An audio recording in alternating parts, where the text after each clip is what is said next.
আজকে হচ্ছে রক্ষাবন্ধন বা রাখি পূর্ণিমা। মহারানী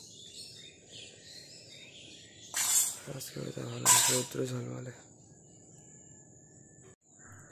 তো যাই হোক বন্ধুরা, সবাই ভালো থাকবেন, জুড়ে থাকবেন আমাদের চ্যানেল, ঠিক আছে? নতুন নতুন ভিডিও অবশ্যই দেখতে থাকবেন। তো যাই হোক, আজকের ভিডিও তাহলে আমরা এই পর্যন্তই রাখছি। আবার দেখা হবে, কথা হবে পরে কোনো ভিডিওতে। তখন সবাই খুব ভালো থাকবেন, ঠিক আছে? সবাই হরে কৃষ্ণ, রাধে রাধে, হরি বল, হর মহাদেব, ওম নমঃ শিবায়, ঠিক আছে?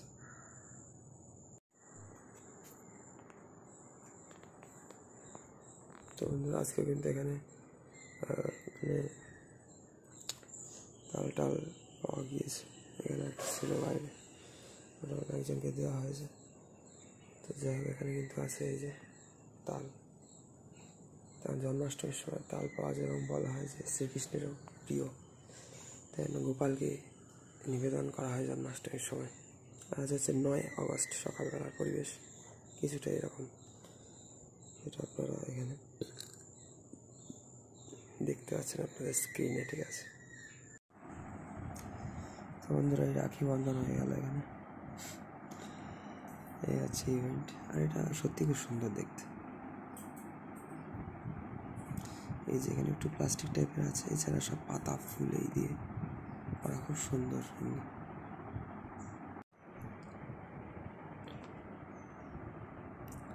কত সুন্দর দেখুন বন্ধুরা এই রাখিটা, তাই না? অরিজিনাল ফুলের, রজনীগন্ধা, গোলাপ এইসবের। এই যে রাখি বন্ধন উৎসবের আমাদের হয়ে গেল। এই যে খুব সুন্দর অরিজিনাল ফুলের রাখিগুলো না, খুব সুন্দর। আমি কখনো মনে হয় বাঁধিনি এরকম, আমি নর্মালি বেঁধেছি প্লাস্টিকের বা নর্মাল যেগুলো হয়। এগুলো অরিজিনাল ফুল আর পাতা দিয়ে করা। এই যে এখানে পাতাও আছে, এই যে দেখতে পাচ্ছেন যেমনটি বন্ধুরা এখানে, তাই না?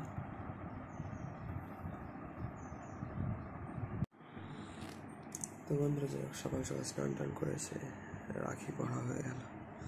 কোনো প্ল্যান ছিল না, বাট হয়ে গেল। কোনো ইভেন্টের ব্যাপারে আমার তেমন কোনো প্ল্যান থাকে না। তো যাই হোক, এবার পড়াশোনা করতে হবে, স্পিরিচুয়াল বুকস পড়তে হবে। তো মায়াপুর থেকে যা কিনে এনেছিলাম ওইগুলো সব প্রায় পড়া হয়ে গেছে, কিন্তু আমার বন্ধুরা প্রায় কমপ্লিট হয়ে গেছে। আর 2-4 দিনের মধ্যে কমপ্লিট হয়ে যাবে, এবং হয়ে গেলেও আপনাদের দেখাবো সব বইগুলো, ঠিক আছে? টোটাল বইগুলো আমার, টোটাল কালেকশন আমার স্পিরিচুয়াল বুকসের, ঠিক আছে? তো বন্ধু, আজকে যেমন রাখি পূর্ণিমা, তেমন কিন্তু বলরাম জয়ন্তীও আছে। মানে ভগবান বলরামের শুভ আবির্ভাব তিথি আজকে, এবং হালকা বৃষ্টি হয়ে গেল। এই যে আমাদের গেস্টও চলে এসছে, এই যে আমার ডাকছে। এই যে এর আগের বারের একটা বাচ্চা এসেছিল, ওকে আবার পাওয়াটা দিলাম, খেলো।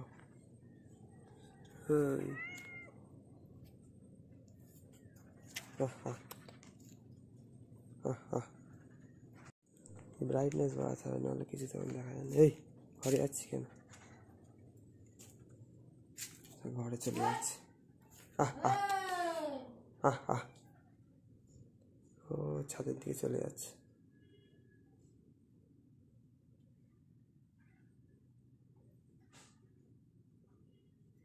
ওই দিকে গেল, আর সিঁড়িতে উঠিনি, ভাবছিল তবে উঠিনি আর।